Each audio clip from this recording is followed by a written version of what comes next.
Yo. Oke, kami dari kelompok 11 akan mempresentasikan hasil kerja kelompok kami. Saya, Ferdinand Rehat Depiori dengan NIM 6720202131. Saya, Zulfran Bayu Pramudia dengan NIM 67202087. Dan saya, saya Nova Nova Santosa Santosa dengan NIM 67202089. 67200089. Oke.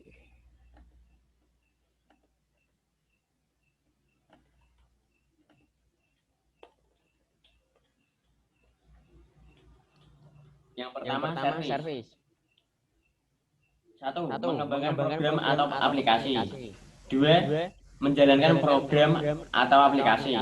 Tiga, mengakses dan menjalankan input dan output device. Empat, mengakses sistem.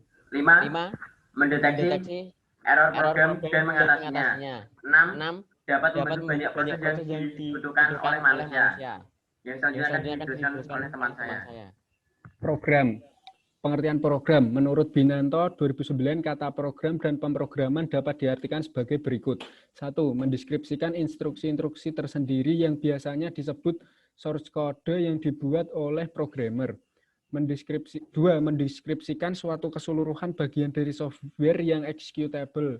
3. Program merupakan himpunan atau kumpulan instruksi tertulis yang dibuat oleh programmer atau suatu bagian executable dari sesuatu software. Yang keempat, pemrograman berarti membuat program komputer. Yang terakhir, program merupakan suatu kumpulan urutan perintah ke komputer untuk mengerjakan sesuatu. Perintah-perintah ini membutuhkan suatu bahasa tersendiri yang dapat dimengerti oleh komputer. Yang selanjutnya, pengertian proses. Proses adalah unit kerja terkecil yang secara individu mempunyai sumber daya dan dijadwalkan oleh sistem operasi. Untuk kegiatan proses, sistem operasi berperan untuk mengelola segala proses pada sistem dan mengalokasikan sumber daya ke proses tersebut. Berbagai proses berjalan secara bersamaan, di mana setiap proses mendapatkan bagian-bagian memori dan kendali sendiri-sendiri, peran sistem operasi. Sehingga setiap proses atau program memiliki dua prinsip di bawah ini. Yang pertama, independen adalah program-program tersebut berdiri sendiri, tidak saling bergantung dan terpisah. Yang kedua, one program at any instant adalah hanya satu proses yang dilayani oleh pemproses pada satu waktu. Yang selanjutnya akan dilanjutkan oleh teman saya. Oke, yang selanjutnya adalah threads.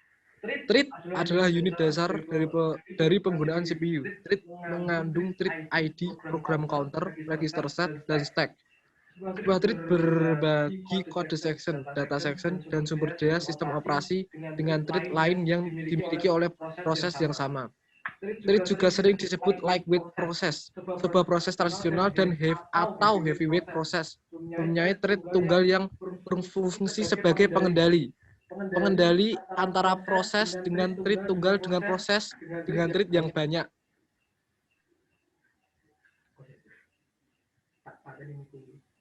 Dapat mengerjakan lebih dari satu tugas pada satu satuan waktu.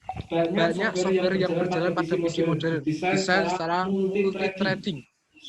Sebuah aplikasi biasanya diimplementasi sebagai proses yang terpisah dengan beberapa thread yang berfungsi sebagai pengendali.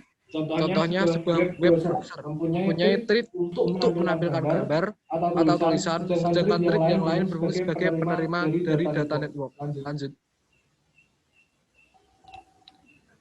Forks tidak lain adalah proses baru yang terlihat persis seperti proses lama atau proses induk, tetapi masih merupakan proses yang berbeda dengan ID proses yang berbeda dan memiliki memori sendiri. Proses induk membuat ruang halaman terpisah untuk anak. Proses induk dan anak memiliki segmen kode yang sama, tapi dijalankan secara independen satu sama lain. Contoh paling sederhana dari forking adalah ketika Anda menjalankan perintah pada shell di Unix atau Linux. Setiap kali penggunaan mengeluarkan perintah, shell melakukan fork pada setiap anak dan tugas selesai. Ketika panggilan sistem fork dikeluarkan, salinan dari semua halaman yang sesuai dengan proses induk dimuat ke lokasi memori terpisah oleh OS untuk proses anak, tetapi dalam kasus tertentu ini tidak diperlukan. Seperti dalam panggilan sistem execc tidak perlu nyalin halaman proses induk karena EXCCV menggantikan ruang alamat dari proses induk itu sendiri. Berbagai hal yang diperlukan yang perlu diperhatikan tentang forking ruang alamat tentang forking adalah proses anak akan memiliki ID proses uniknya sendiri. Proses anak harus memiliki salinan deskriptor file induknya sendiri. Kunci file yang disetel oleh proses induk tidak boleh diwarisi oleh proses anak. Semafor, apapun yang terbuka dalam proses induk juga harus terbuka dalam pro. Terima kasih, sekian dari kelompok kami.